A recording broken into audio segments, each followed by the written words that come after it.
శ్వేతపత్రాలు, స్వేదపత్రాలు, స్వాహాపత్రాలు అయిపోయినాయి. ఇప్పుడు దోపిడీ పత్రాలు రిలీజ్ చేయడానికి రెడీగా ఉన్నామని చెప్పేసి కోమటిరెడ్డి వెంకటరెడ్డి గారు కామెంట్ చేస్తున్నారు.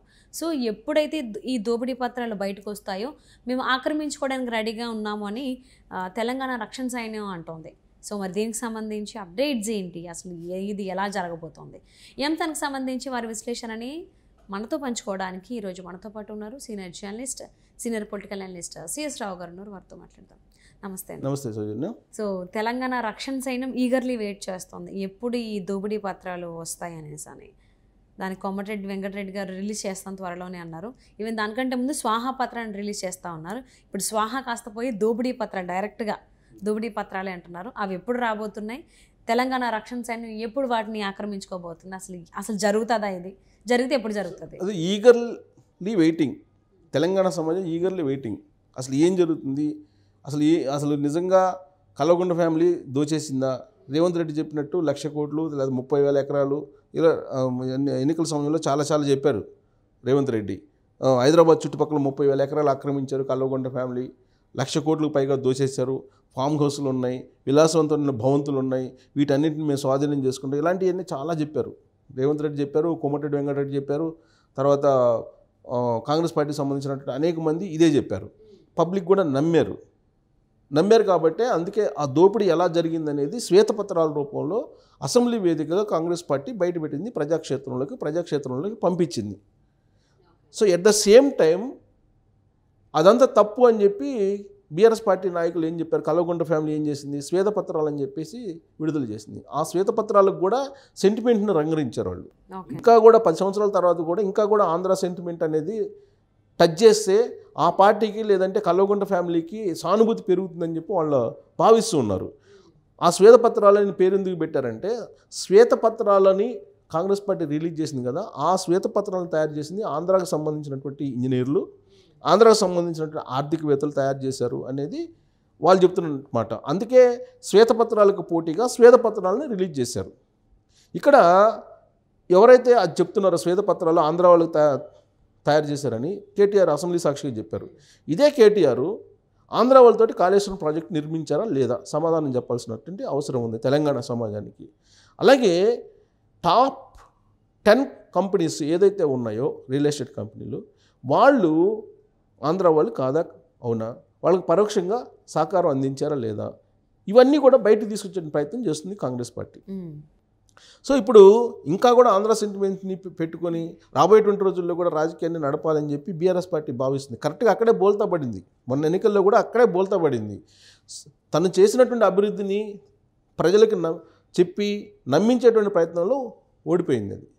సో అది అబద్ధం. కల్వకుంట్ల ఫ్యామిలీ లేదంటే బీఆర్ఎస్ పార్టీ చెప్పినటువంటి మాటలన్నీ అబద్ధం. కరెంటు విషయంలో అబద్ధం, నీళ్ళ విషయంలో అబద్ధం, నిధుల విషయంలో అబద్ధం, ఉద్యోగాల విషయంలో అబద్ధం అని చెప్పి తెలంగాణ సమాజం నమ్మి వాళ్ళని ప్రతిపక్షంలో కూర్చోబెట్టింది. 39 మంది ఎమ్మెల్యేలకు పరిమితం చేసింది.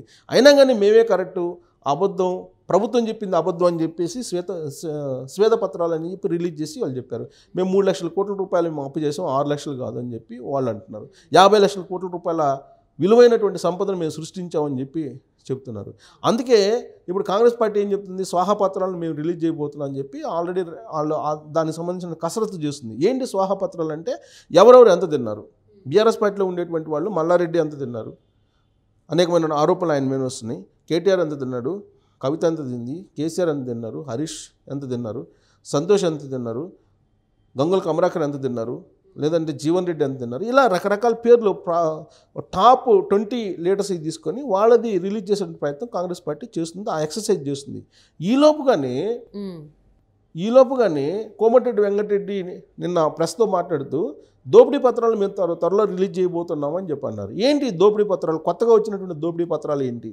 స్వాహపత్రాలు అంటే అందరి, దోపిడీ పత్రాలు ఏంటంటే కేవలం కల్వకుంట్ల ఫ్యామిలీ మాత్రమే అని చెప్పి ఆయన చెప్తున్నారు. కల్వకుంట్ల ఫ్యామిలీ ఆ 4-5 ఉన్నారు, వాళ్ళకు సంబంధించినటువంటి దోపిడీ పత్రాలు మేము రిలీజ్ చేయబోతున్నాము అని చెప్పి ఆయన చెప్తున్నారు.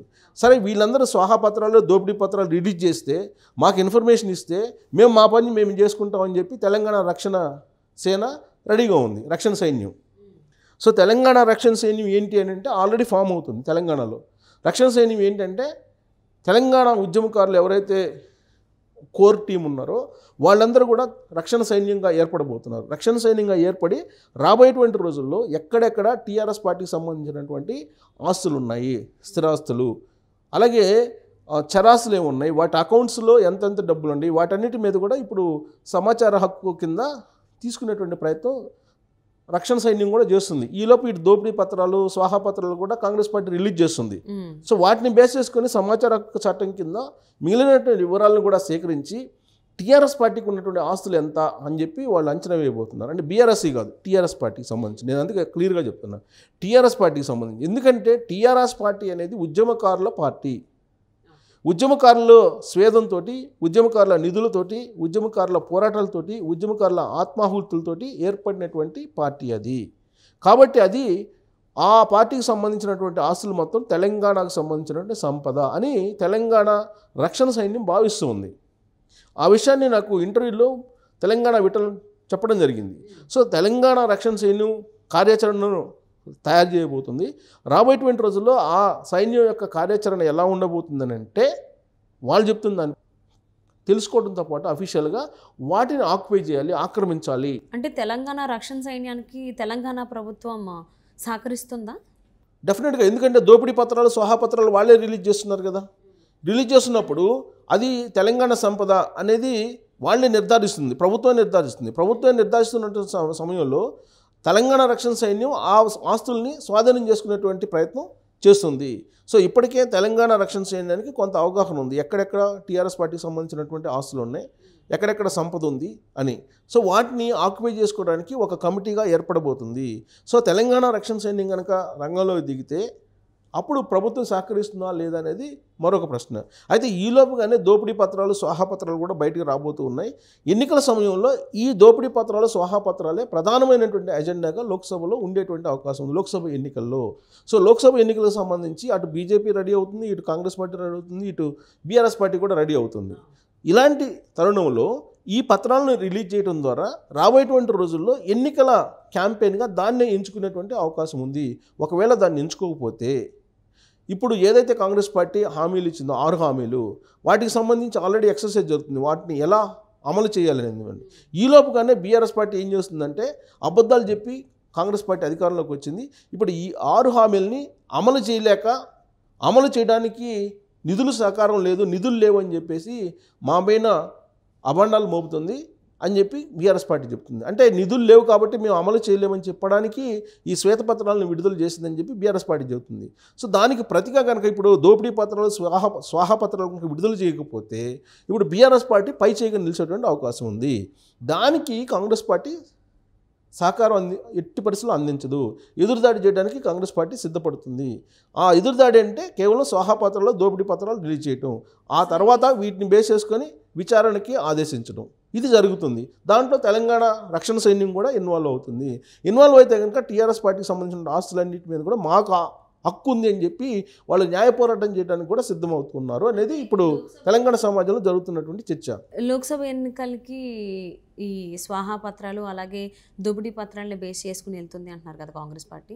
అంటే లోక్సభ ఎన్నికలకు ముందే ఈ స్వాహా అలా కావచ్చు, అదే స్వాహా పత్రాలు కావచ్చు, లేదంటే దోపిడీ పత్రాలు కావచ్చు రిలీజ్ అయ్యేటువంటి అవకాశాలు ఉన్నాయా? లేతే కోమటిరెడ్డి వెంకటరెడ్డి చెప్తున్నారు కదా, కోమటిరెడ్డి వెంకటరెడ్డి ఆల్రెడీ చెప్తున్నారు, ఆల్రెడీ దోపిడీ పత్రాలు రిలీజ్ అని, మేము దోపిడీ పత్రాలను మేము రిలీజ్ చేయబోతున్నాం అని చెప్పి కోమటిరెడ్డి వెంకటరెడ్డి అఫీషియల్గా మీడియా ముఖంగా ఆయన అభిప్రాయాన్ని వ్యక్తం చేశారు. తన అంటే కాంగ్రెస్ పార్టీ ఏం చేస్తుంది అనే విషయాన్ని ఆయన చెప్పారు. అంటే అవును చెప్పడం జరిగింది, బట్ ఎప్పటిలోకి వచ్చేటువంటి అవకాశాలు ఉన్నాయి? అంటే లోక్సభ ఎన్నికల కంటే ముందే ఈ దోపిడీ పత్రాలు కావచ్చు, లేదంటే స్వాహా పత్రాలు కావచ్చు రిలీజ్ అయ్యేటువంటి అవకాశం ఉందా? లేకపోతే దీన్ని ఇంకా ఇలాగే లోక్సభ ఎన్నికలు అయిన తర్వాత కూడా చేస్తామని కొనసాగించేటువంటి అవకాశం ఉందా తెలంగాణ ప్రభుత్వం? అంటే లోక్సభ ఎన్నికల నాటికి ఈ దోపిడీ పత్రాలు, స్వాహా పత్రాలు బయటకు వచ్చేటువంటి అవకాశం ఉంది.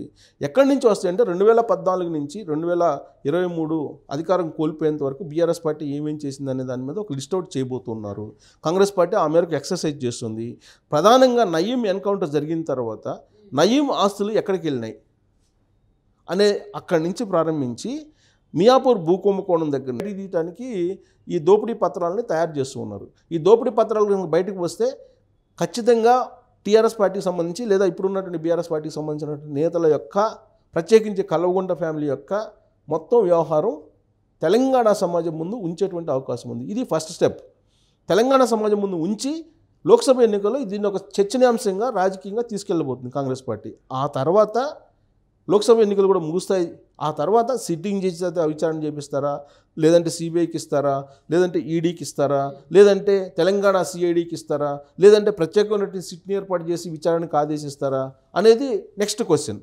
సో అంటే తర్వాత ఏం జరుగుతుంది అనేది. బట్ ఈ లోక్సభ ఎన్నికలకు మాత్రం దీన్ని ఒక రాజకీయపరమైన అస్త్రంగా కాంగ్రెస్ పార్టీ ఉపయోగించుకోవడానికి స్వాహా దోపిడీ పత్రాలను మాత్రం సిద్ధం చేస్తున్నారు. ఆ విషయాన్ని కోమటిరెడ్డి వెంకటరెడ్డి చెప్పారు. కాబట్టి త్వరలోనే మనం చూడబోతున్నాం. సో తెలంగాణ రక్షణ సైన్యం అప్పుడు ఏం చేస్తుంది, అప్పుడు ప్రభుత్వం దానికి సహకరిస్తుందా, ఇదంతా కూడా తెలంగాణ ఉద్యమకారుల ఆస్తిగానే టీఆర్ఎస్ పార్టీ ఆస్తులు భావిస్తుంది. కాబట్టి అప్పుడు ఆస్తుల్ని తీసుకోవడానికి